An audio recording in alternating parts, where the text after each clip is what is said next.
Good afternoon. This is John McAllister with Coach's Corner, which is a part of the McAllister Scouting Report. Today, my special guest is an old friend of mine. We go way back to the early days, and he was the head coach at Cleveland Glenville High School, Ted Ginn. Ted and I today will share a lot of philosophy on working with kids, what it takes, and where he's been and what he's done and the start. And I'm really excited to have him uh, and really excited to talk to him and really excited to hear some of his stories that he has to say.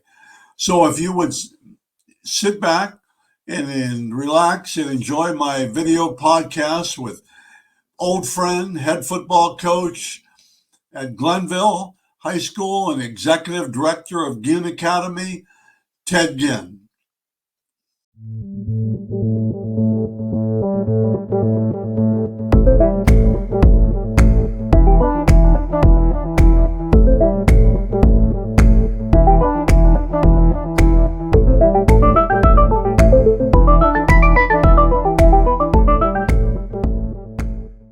Coach Ted Ginn, how are you today? I'm fine. A little cold, but Well, it's good. We good to be here today, and great day to be alive. every day, man. Yeah. Okay.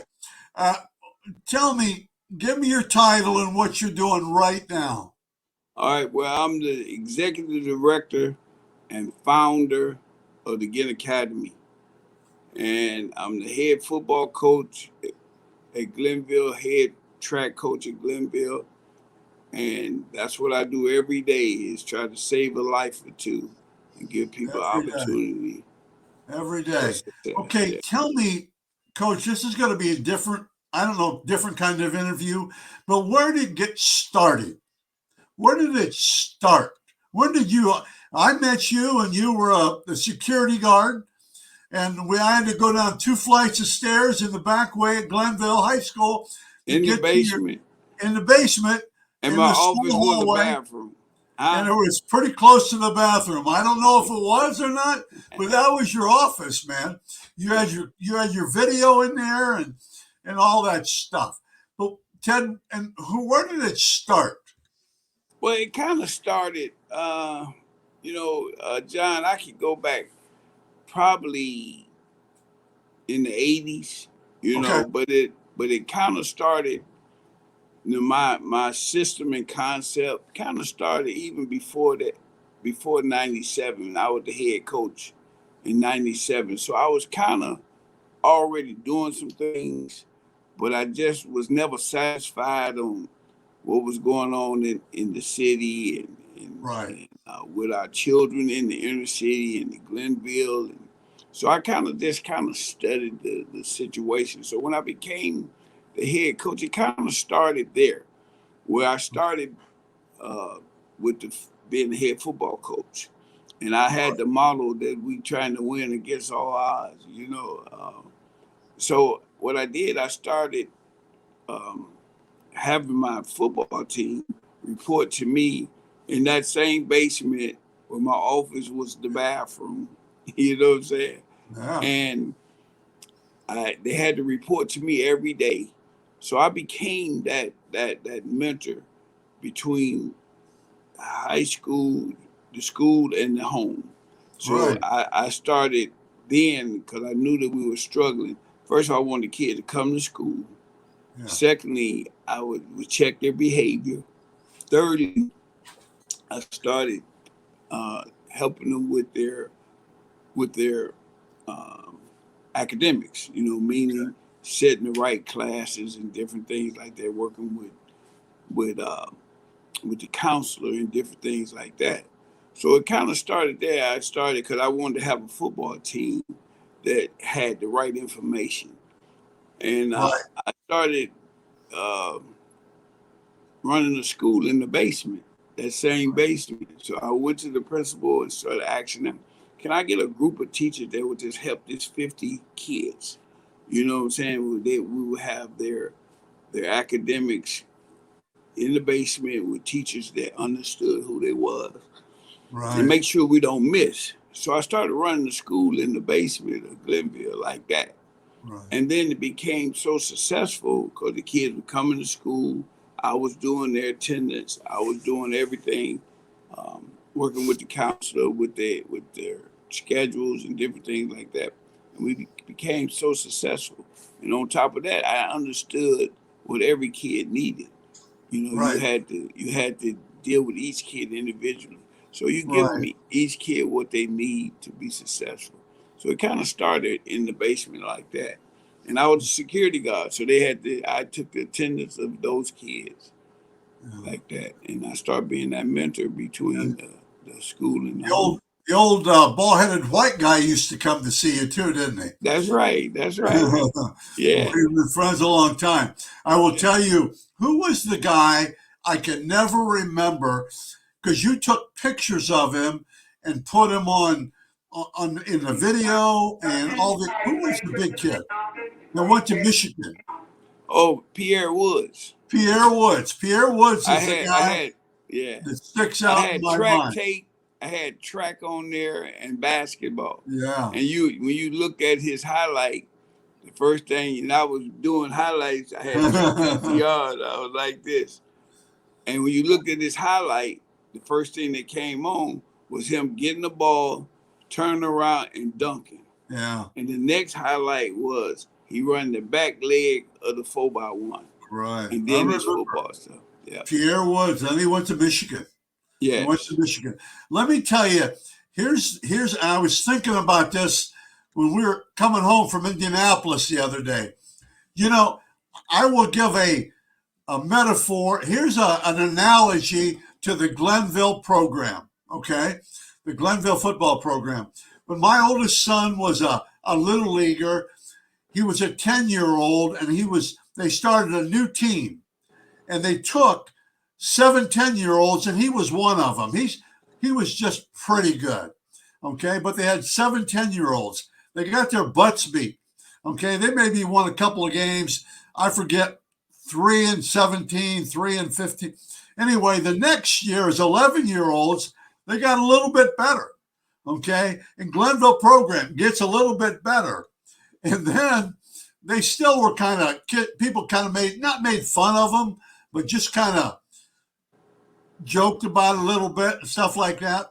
Well, when they were 12-year-olds, there were 6 of them, and they were 17-0. And people were saying, yeah, the only reason you win is because you got all those 12-year-olds. Well, nobody, they were jealous of them for winning as 12-year-olds. And I see that Glenville program was kind of like that. And you know, you and I are good friends. You started out and you had to crawl a little bit, and all of a sudden you started getting better and better. And now people were intimidated, or not, that's not a good word. They were bothered because of your success. Now you Absolutely. cheat. Now you cheated. Now you did Cheating. this. That's right. You know, so No, we nobody was really, at, go ahead. what? Nobody really cared when you were just a team. But then you started getting, and you were recruiting, and you were doing this, and kids. Well, but they never said anything when you were 5-5 or That's 3. right. That's how I do the Glenville thing. That's right. You know, And then I was keeping kids in my community. yeah, So, and then, yeah. the tide has changed a little bit now. Well, now they're recruiting my kids out. I got kids all over the state of Ohio now, but nobody says anything about it. But when you win, they say you recruit. But how you recruit what you already have? We don't talk about how many kids get recruited out. Yeah. You Well, know, no, the I don't. thing too. I mean, Huh? I was looking at the background in your office there. That's a lot different than that restroom you were in when we first started going That's in. right. That's right. You and I know because we've been together. That's Yeah, right. I totally agree with you. Well, Ted, why Glenville Academy? Why Ginn Academy? I'm sorry, Ginn Academy. I'm Yeah, sorry. why Ginn Academy? Yeah. It's because what the kids was missing when I first started. So when Okay. I was doing what I was doing with the football team, you know what I'm saying? I didn't think it was fair that other children didn't get the same opportunity. Yeah. Everybody here is not a football player. We have a system that we follow academically, socially, athletically, and all that people don't have time for. You know, Right. um, it's education have to really now, especially today's time, need to be redefined. You know, because it's a human side to education that we Yeah. don't want to do. We don't want to touch the kids. We don't want to know the kids. We just want to test them. We just want to educate them according to the standards of the school. I don't Yeah. believe in cookie cutter type schools because each kid is an individual and then each kid need an individual life plan.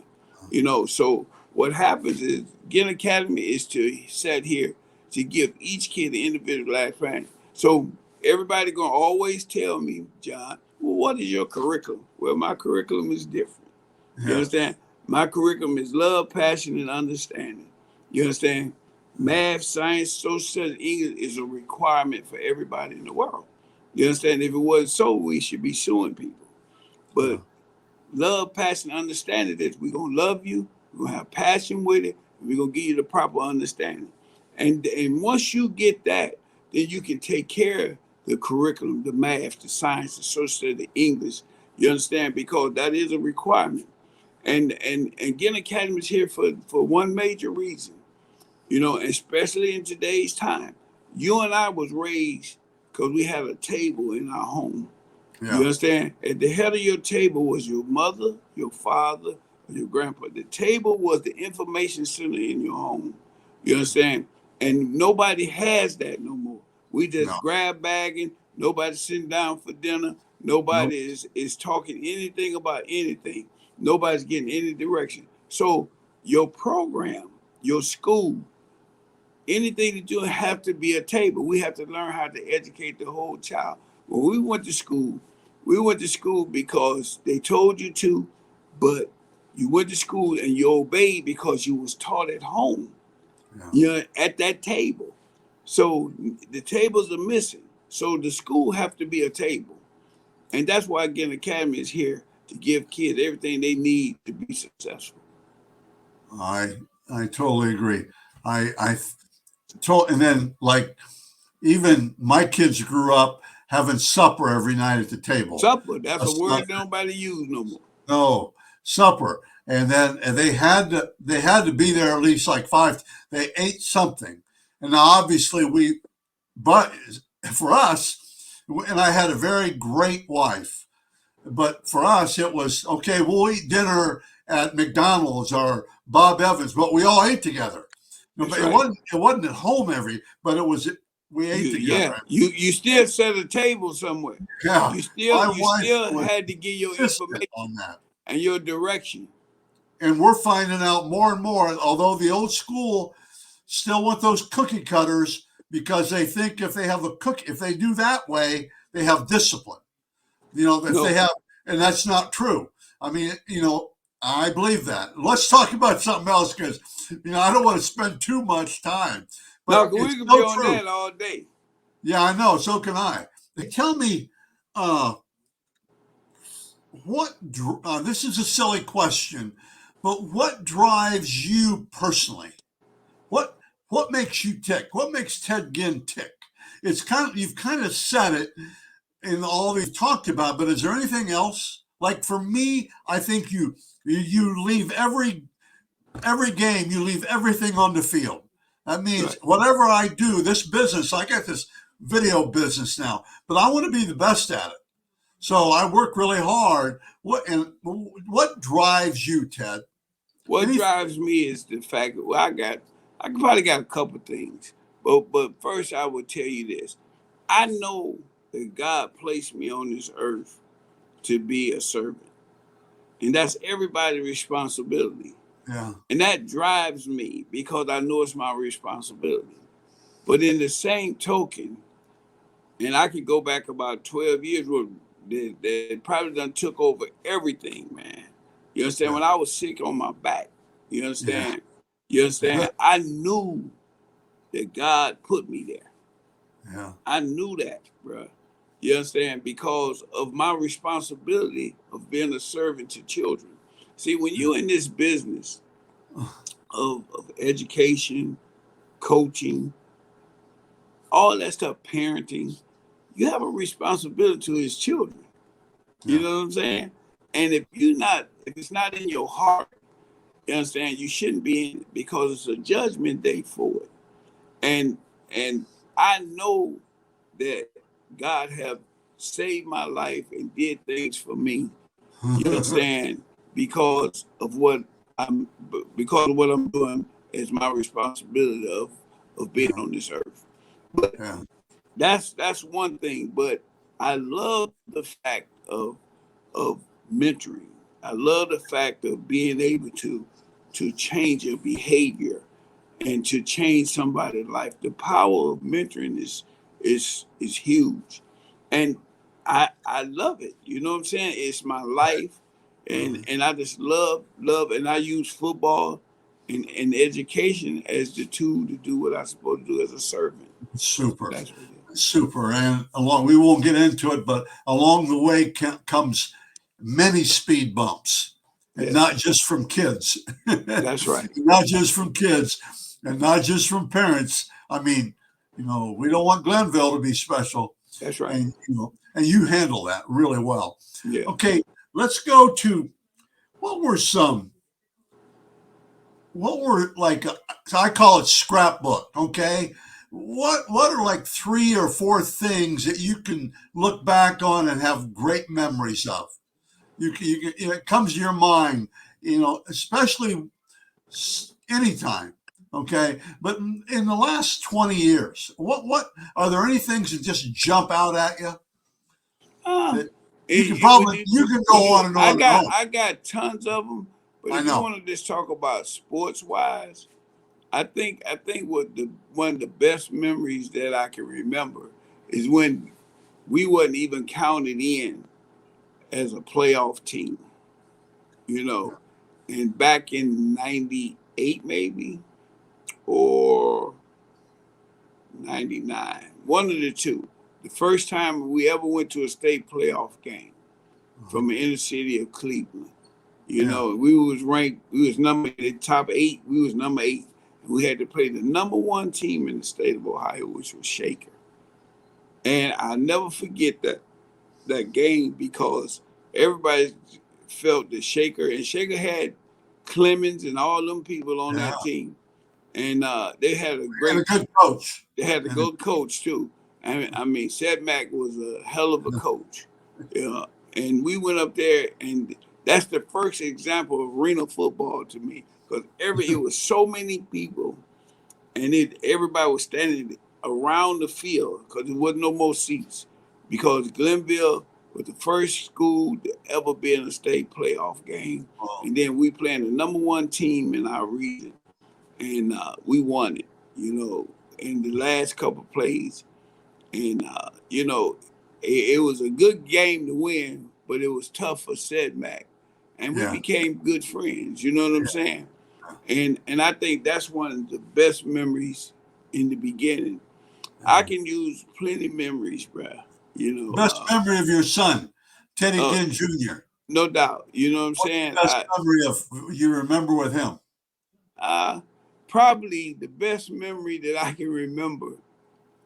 Uh, One time, it's good and bad. He had left his pants. He had left his pants, and we went to the game, and I benched him.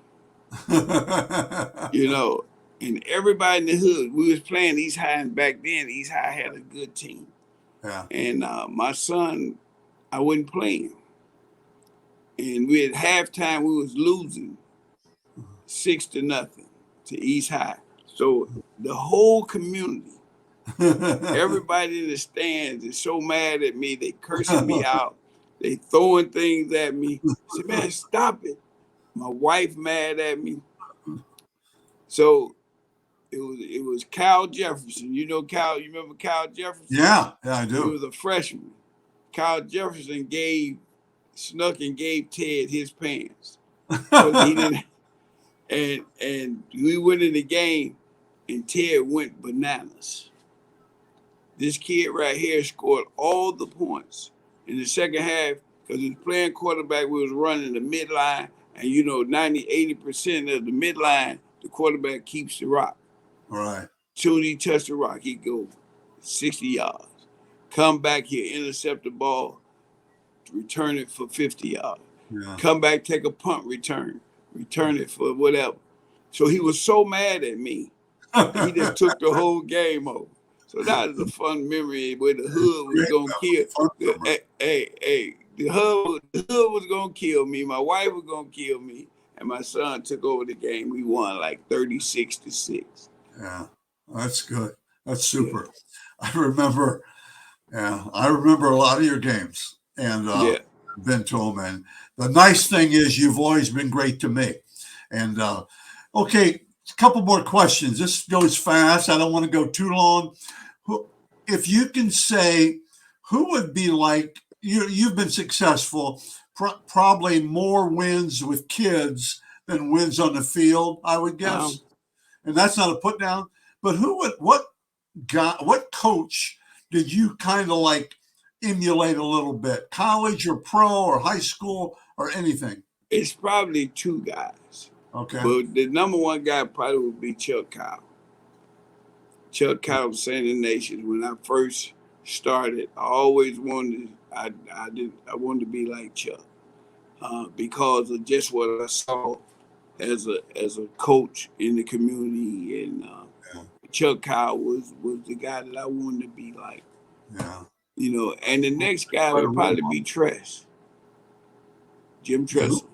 Oh, yeah. Well, Tressel was. I will tell you a war story on that. Coach Tressel and I were in his office talking, more just talking, and he said something about Ted Ginn Jr. And I said, I don't know for sure. And he goes, "Well, wait a minute." And he got out his phone and dialed your number, or speed dialed your number. So I said, "Man, Tressel's got a hotline to Glenville."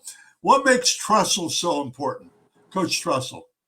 Oh, Tressel has a heart for children, man. First and foremost, he knows how to sell life, right, and experience in that. He knows how to sell life to the children, and he loves the kids. And he's it's like Ohio State. He sold the state of Ohio to everybody. You know what I'm saying? He's a special guy, man. He's my friend, but he's a godly man, that has a special gift of influence. My Coach Tressel joke. Coach Tressel would be at Ohio State, and there'd be a piece of paper in the hallway, and there'd be 5 or 6 guys, and Coach Tressel would say, "Boy, this hallway looks really, really good in the walls, but for that silly paper down there." And there'd be 6 guys sprint over and pick up the paper. Oh, yeah. Okay. The guy that followed him in the same situation would go, "Somebody get that paper over there." Yeah. And one person would walk over and pick it up. Right. That's the difference with Coach Tressel. That's right. Super. Okay. This is probably a silly question, but what do you look for in players? What do you look for? What qualities, Ted, do you look for in players? I'm from Ohio State or Penn State or Bowling Green, Toledo, and I said, "Ted, tell me about this guy. What qualities do you look for in kids? What do you share?" Yeah, first of all, I look at their possibility of who they can become first. Okay. You understand? And then the next thing that I look at is, what is the natural gift that they have in them? I'm always working on their character and that kind of stuff like that, and their discipline and their behavior. So the quality that I'm always looking for, like even if you as a coach come in, I always want to say this: you can't find a good player, a good student, and a good kid all in one. You know what I'm saying? So I try to develop that. And it's very hard, because so many kids are different, living in different time, So a lot of that stuff I try to develop, you know what I'm saying? and try to create that type of kid or player, because it's in that. And before, you're always looking for the character. You're always looking for the discipline. You're You and always I've looking for the shared, student, and you're you always and looking I've for that. shared a lot. Huh? You and I've shared a lot. Yes. And I think sometimes, just out of Indianapolis, because I think it's most people can look at a kid and see if he can run or not, or Right. redirect. But you got to look deeper than that. Deeper. And if you talk to him, with McAllister, and I'm blowing smoke here, but I think you have to look at what inside the kid. And in fact, I came over to you and said, "Boy, tell me about the character of him." And as soon as I do something like that, I'm throwing you a line because there's something not there, and there's something missing, and you tell me that, or you say, well, you give me our communication, and we understand each other. Yeah. Oh yeah. You know what I'm telling you when you ask me. Right. You know what I'm saying? I would not hide nothing from nobody. Because either I tell you I'm working on this, or this is who he is. You know what I'm saying? And and it's very hard, man, because I think that the way the world, John, is living, the way we living today, it's hard. It's hard, man, because these kids have so much on social media that it's hard to really tell them that don't work. You know what I'm saying? You got to do this, and we up against the wall with that, bro. There's so much noise out there. There's so much noise. There's so much. I don't want to get into that stuff either, but there's so much noise. It's hard for kids. Yeah, it's hard. You can't even blame them. Right now, I probably got right now, I got one of the top recruits in the state of Ohio and around the country. Right. I won't even let him come to school, bro. Yeah. I'm just saying, I'm working on it all the time. Yeah. You know what I'm saying? Because I don't need you like that. I love you, but I don't love you like that. Yeah. So I'm working at that all the time, bro. And as we know, all people see are the judging Glenville warming up or fumbling or making a big pass. They don't see that side of it. They see kids in football uniforms. Yeah. And we're going to go here because, again, there's just so much to be said. I want people to meet Ted Ginn. That's what we're doing right now. Okay. Tell me, okay, you're leaving the locker room. What's the last thing you want to say about your advice to people in general? You just got to understand where we at in today's time. I think that we're missing the old school way. You know what I'm saying? I think that, and that is destroying young people. Yeah. We're pushing our kids too far in this situation of sports, like they have already arrived. And that's really killing the kids. It's killing the programs. The discipline part that we have to really concentrate on is very hard, and we have to recognize that. But I think, Coach, I think you recognize it, and you're trying to change it, and we have to try to change it, and we have to somehow modify just a little bit how we're doing it. A little bit. No. Yeah, you're right. And we can't get away from the base. Can't get away from the base. Can't get away from the core values of how it used to be. No. You know what I'm saying? You can have a system, but in that system you got to tweak it. Right. You know what I'm saying? You got to come every day with a scheme, because you'll lose them. And so now we're in better situation we losing kids because of society. Yeah. Not so much about who we are as coaches and mentors. You understand?